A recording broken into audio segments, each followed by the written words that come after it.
Selamat sore, bersama saya Sandy Sopakua. Jumpa lagi kita pada KPA Online Tamrin. Kali ini kita akan melanjutkan bacaan dari buku berjudul Kemenangan Akhir Pertikaian Besar yang ditulis oleh Ellen G. White di bab keempat bagian kedua.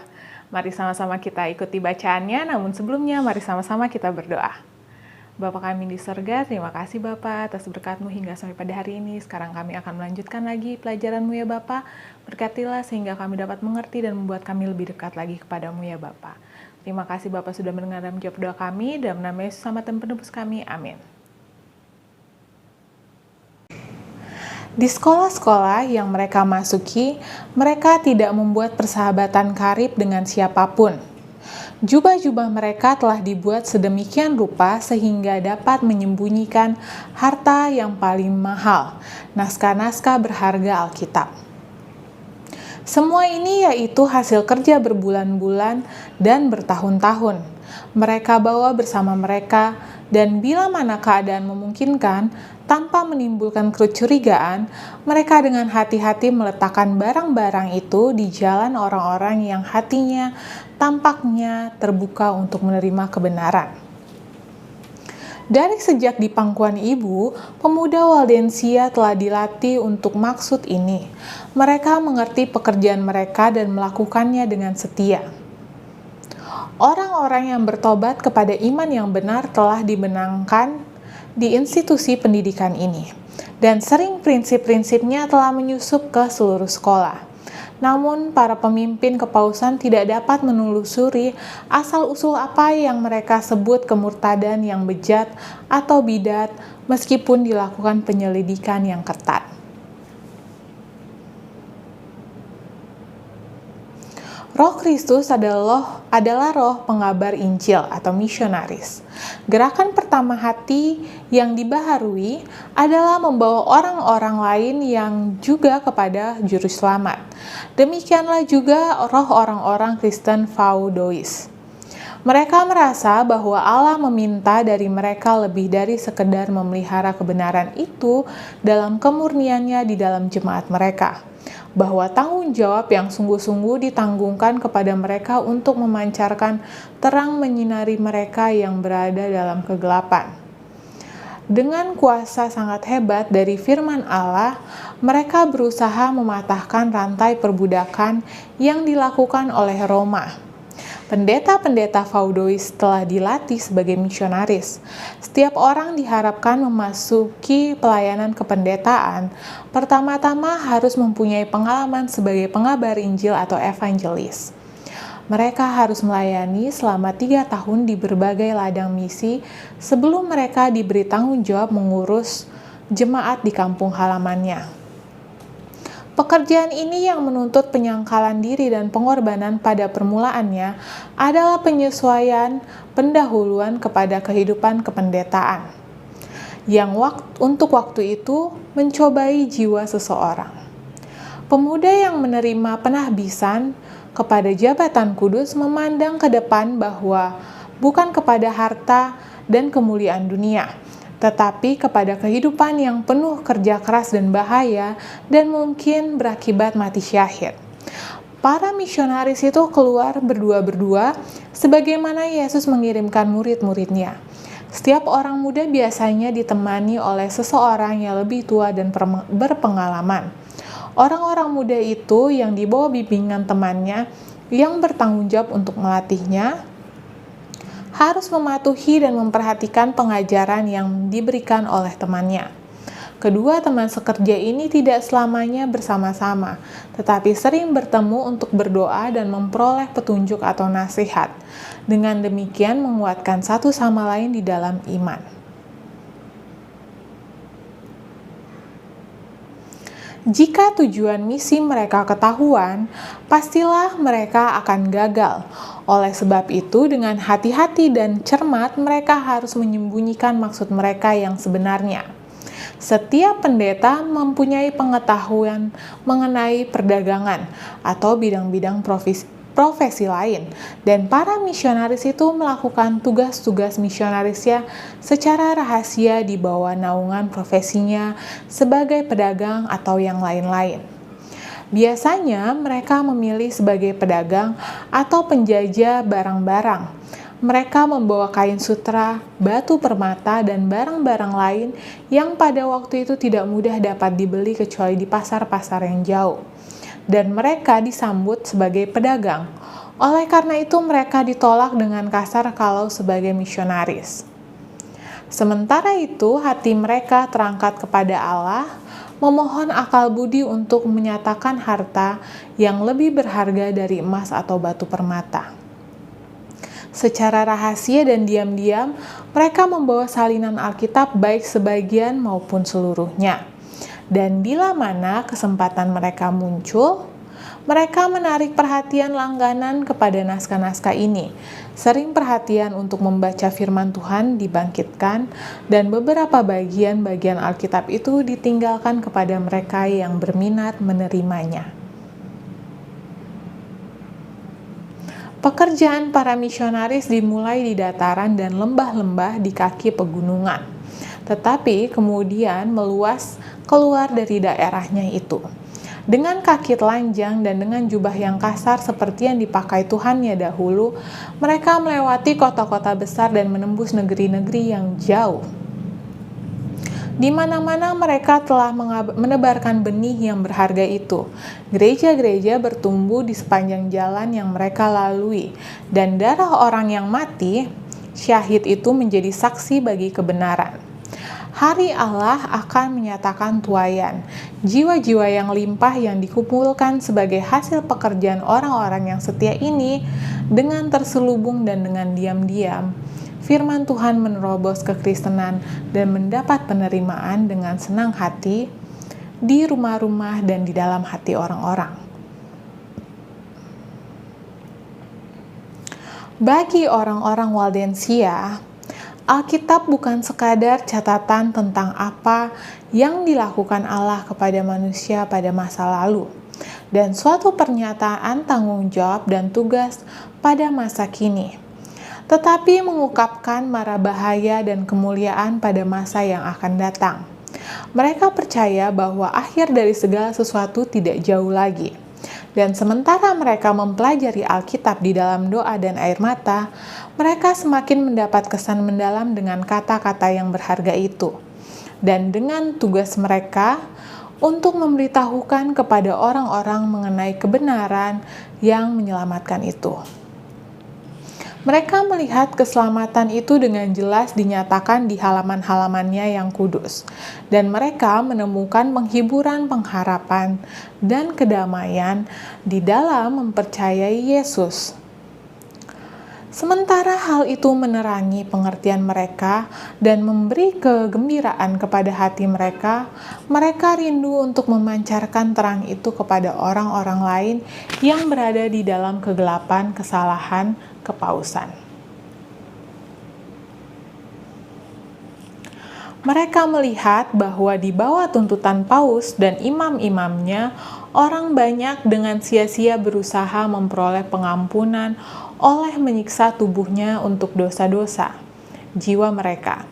Diajarkan untuk percaya kepada perbuatan baik untuk menyelamatkan mereka, mereka selalu memandang kepada dirinya sendiri. Pikiran mereka tetap dalam kepadanya yang berdosa. Mereka melihat diri mereka dihadapkan kepada murka Allah, yang menyiksa jiwa dan tubuh, namun tidak ada kelepasan.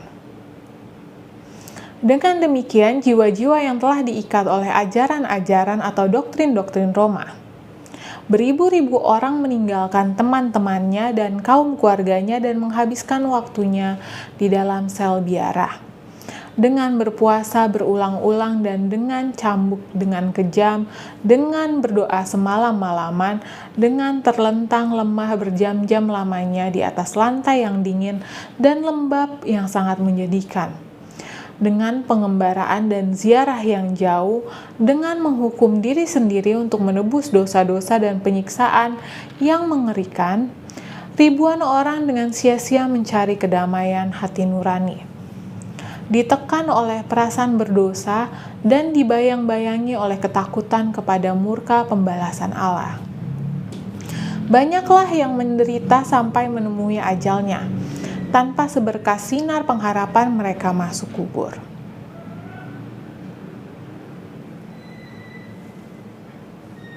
Orang-orang Waldensia rindu untuk membagi-bagikan roti hidup kepada jiwa-jiwa yang kelaparan ini. Membukakan kepada mereka kabar kedamaian dalam janji-janji Allah dan menuntun mereka kepada Kristus sebagai satu-satunya pengharapan keselamatan mereka. Doktrin yang dianut yang mengatakan bahwa perbuatan baik boleh menyucikan pelanggaran kepada hukum Allah didasarkan atas kepalsuan. Kebergantungan kepada jasa manusia menghalangi pandangan kepada kasih Kristus yang tidak terbatas itu. Yesus mati sebagai korban bagi manusia, sebab manusia yang sudah jatuh itu tidak dapat berbuat apa-apa untuk menyenangkan Allah atas dirinya. Jasa juru selamat yang sudah tersalib dan bangkit kembali itu adalah asas iman Kristen. Ketergantungan jiwa kepada Kristus adalah suatu realita, dan hubungan jiwa-jiwa itu kepadanya haruslah sedekat seperti anggota tubuh kepada tubuh atau seperti cabang kepada pokok anggur.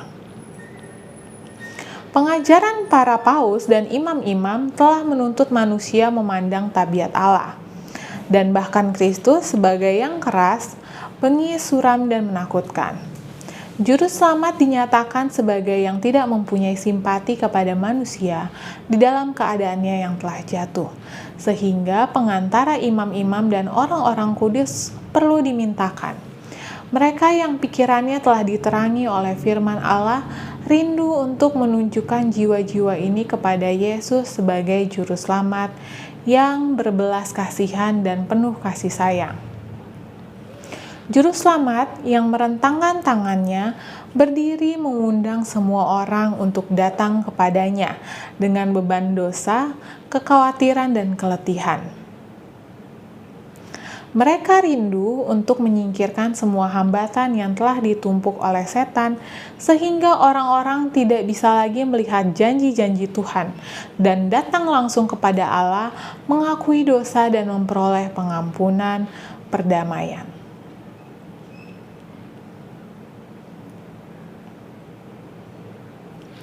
Dengan kerinduan, misionaris Vaudois itu membukakan kabar Injil kebenaran yang berharga itu kepada pikiran orang-orang yang bertanya-tanya. Dengan hati-hati ia memberikan bagian Allah Alkitab yang telah disalin.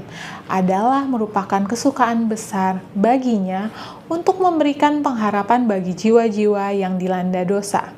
Jiwa yang sungguh-sungguh yang melihat Allah hanya sebagai pembalas yang menunggu pelaksanaan pengadilan. Dengan bibir yang gemetar dan mata yang berlinang air mata, ia sering melipat lututnya membukakan kepada saudara-saudaranya janji-janji mulia yang dinyatakan menjadi harapan satu-satunya bagi orang berdosa. Demikianlah terang kebenaran itu menerusi banyak pikiran yang telah digelapkan, menggulung kembali awan gelap sampai matahari kebenaran bersinar di dalam hati dengan kesungguhan di dalam sinarnya. Sering terjadi bahwa beberapa bagian Alkitab dibaca berulang-ulang yang mendengarkan mau agar diulangi, seolah untuk memastikan kepada dirinya bahwa ia telah mendengarnya dengan benar. Khususnya pengulangan kata-kata ini yang sangat dirindukan. Darah Yesus anaknya itu menyucikan kita dari segala dosa. 1 Yohanes 1 ayat 7. Dan sama seperti Musa meninggikan ular di padang gurun, demikian juga anak manusia harus ditinggikan, supaya setiap orang yang percaya kepadanya beroleh hidup kekal. Yohanes 3 ayat 14 dan 15. Banyaknya yang tidak dapat ditipu sehubungan dengan tuntutan-tuntutan Roma, mereka melihat betapa sia-sianya pengantaraan orang-orang atau malaikat-malaikat atas orang-orang berdosa. Sementara terang benar itu diterbit di dalam pikiran mereka, mereka berseru dengan sukacita, Kristuslah imanku, darahnya lah korbanku, mezbahnya lah tempat pengakuanku. Mereka pasrah sepenuhnya kepada jasa Yesus, lalu mengulangi perkataan ini. Tetapi tanpa iman, tidak mungkin orang berkenan kepada Allah. Ibrani 11 ayat 6. Sebab di bawah kolong langit ini tidak ada nama lain yang diberikan kepada manusia yang olehnya kita dapat diselamatkan. Kisah 4 ayat 12. Kepastian kasih juru selamat tampaknya begitu hebat disadari oleh jiwa-jiwa malang yang dilanda topan kebingungan. Begitu besar kegelapan yang diberikannya, sinar yang begitu terang dipancarkan kepada mereka, sehingga mereka merasa seolah-olah telah diangkat ke surga. Tangan mereka yakin diletakkan di atas tangan Kristus. Kaki mereka dijejakkan atas batu zaman. Semua ketakutan kepada kematian telah sirna. Sekarang mereka dapat menghadapi penjara dan dapur api jika dengan itu mereka bisa memuliakan nama penebus mereka. Di tempat-tempat rahasia firman, Allah telah dibawakan dan dibaca.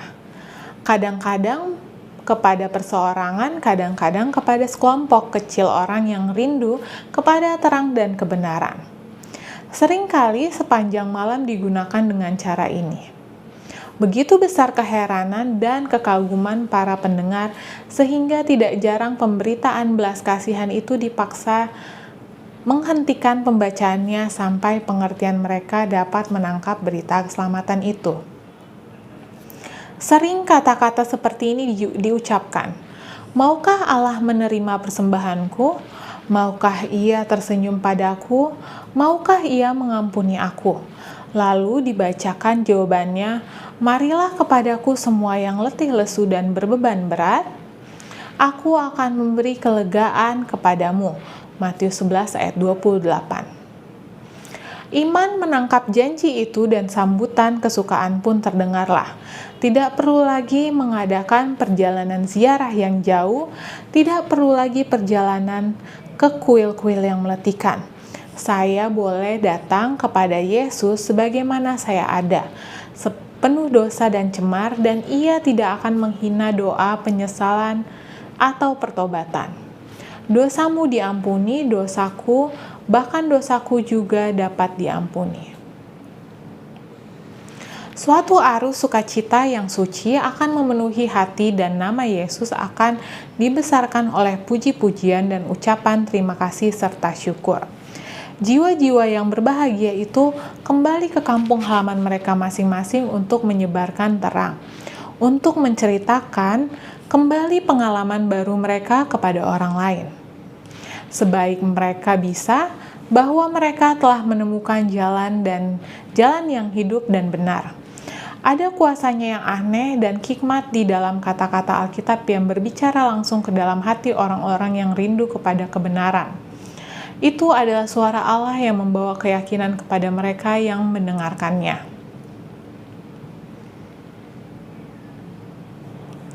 Pemberitaan atau pesuruh kebenaran itu meneruskan perjalanannya, tetapi penampilannya yang rendah hati, ketulusan, kesungguh-sungguhan, dan semangat yang menyala-nyala sering menjadi pokok pembicaraan.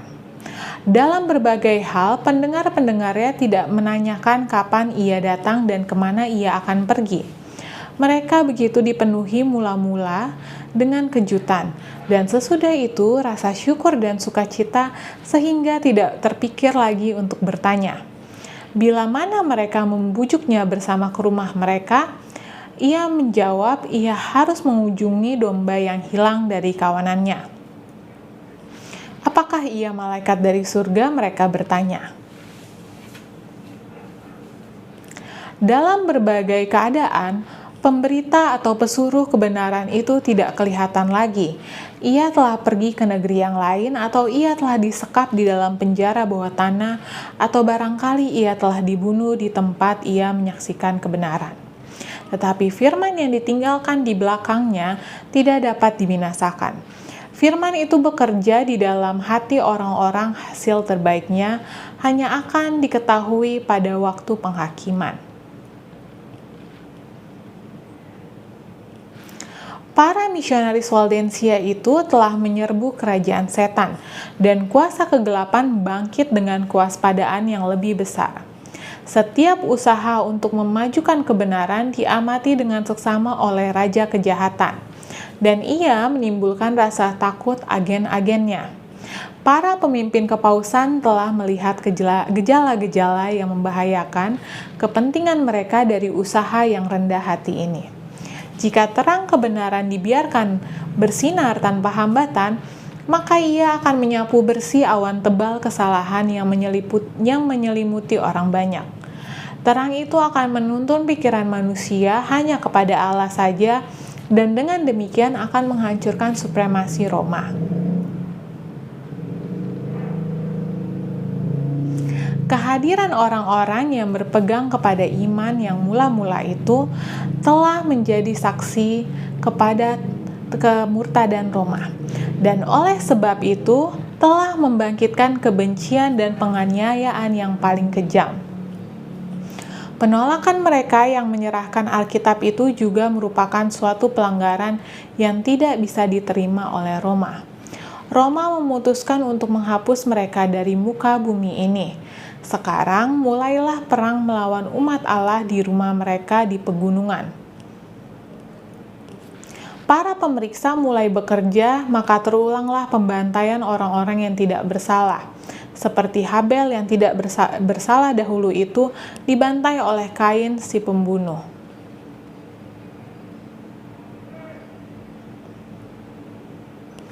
Lagi-lagi tanah mereka yang subur ditelantarkan, tempat tinggal dan rumah kebaktian mereka disapu bersih. Sehingga yang tadinya adalah ladang-ladang subur dan rumah orang-orang yang tidak bersalah dan rajin, sekarang yang tinggal hanyalah kegersangan.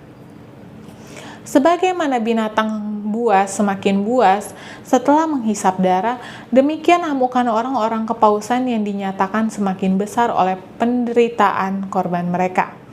Banyak dari saksi-saksi ini oleh karena iman mereka dikejar-kejar ke gunung-gunung, diburu sampai ke lembah-lembah di mana mereka bersembunyi, yang ditutupi oleh hutan lebat dan batu-batu besar.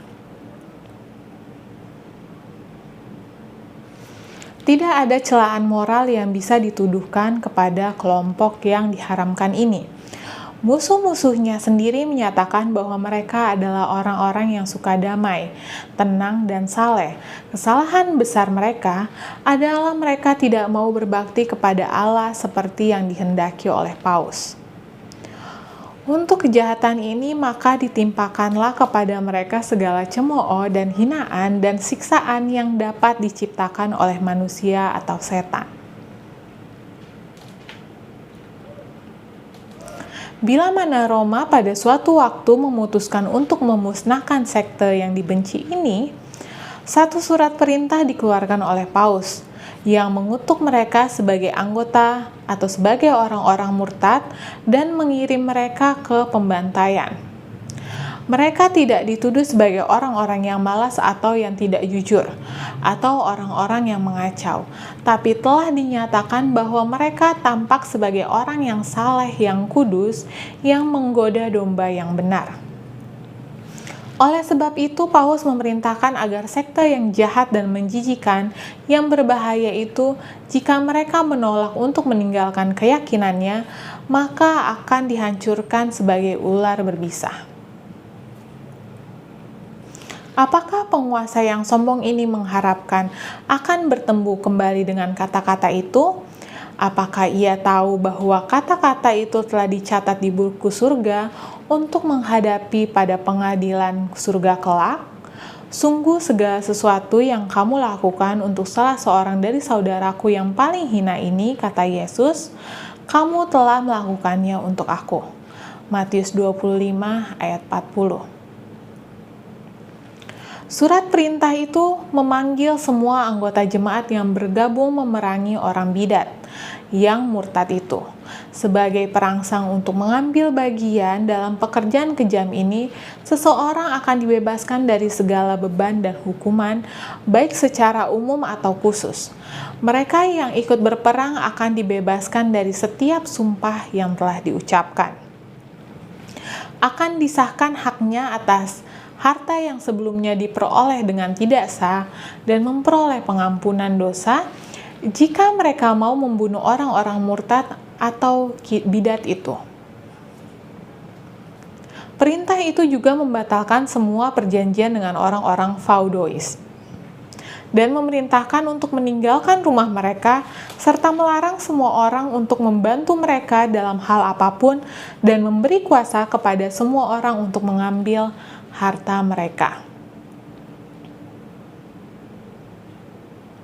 Dokumen ini dengan jelas menyatakan siapa yang menjadi dalangnya.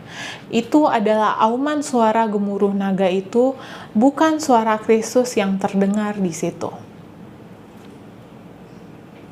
Para pemimpin kepausan tidak akan menyesuaikan tabiat dengan mereka standar hukum Allah, tetapi mendirikan suatu standar yang sesuai dengan kehendak mereka dan memutuskan untuk memaksa semua menyesuaikan diri dengan standar ini. Sebab Roma menghendaki demikian. Tragedi yang paling mengerikan telah berlaku. Imam-imam yang bejat dan penuh dengan hujat bersama-sama dengan Paus telah melakukan pekerjaan yang disuruh oleh setan. Mereka lakukan. Belas kasihan tidak ada lagi pada diri mereka.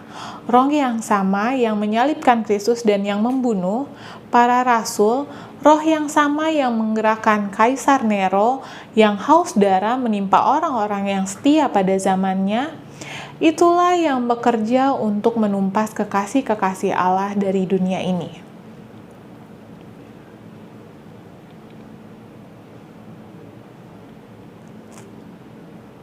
Penganiayaan yang menimpa orang-orang yang takut kepada Allah selama berabad-abad telah mereka tanggung dengan kesabaran dan dengan ketetapan hati yang memuliakan penebus mereka. Walaupun ada perang yang dilancarkan terhadap mereka dan pembantaian yang tidak berperi kemanusiaan yang ditujukan kepada mereka, mereka terus mengirim misionaris untuk menyebarkan kebenaran yang berharga itu. Mereka diburu-buru untuk dibunuh, namun darah mereka menyirami biji-biji kebenaran yang ditaburkan, dan biji-biji kebenaran itu tidak akan gagal untuk mengeluarkan buah-buah. Demikianlah orang-orang Waldensia bersaksi bagi Allah, berabad-abad sebelum kelahiran Martin Luther. Tercerai-berai di negeri, mereka menaburkan bibit-bibit reformasi yang mulai pada zaman Wycliffe, yang bertumbuh meluas dan mendalam pada masa Martin Luther, dan akan diteruskan pada akhir zaman oleh mereka yang juga bersedia menderita segala sesuatu oleh karena firman Allah dan kesaksian yang diberikan oleh Yesus. Demikian pembahasan kita pada sore hari ini. Mari sama-sama kita berdoa. Bapa kami di surga, terima kasih Bapa atas berkat-Mu hingga sampai pada hari ini. Tadi kami sudah mendengarkan sebagian dari firman-Mu dan juga sebagian dari pengajaran-Mu ya Bapa. Berkatilah agar firman ini dapat membuat iman kami lebih dekat dan lebih percaya lagi kepada-Mu ya Bapa. Terima kasih Bapa sudah mendengarkan jawab doa kami, dalam nama Yesus sama penebus kami, amin. Sampai jumpa minggu depan, Tuhan memberkati.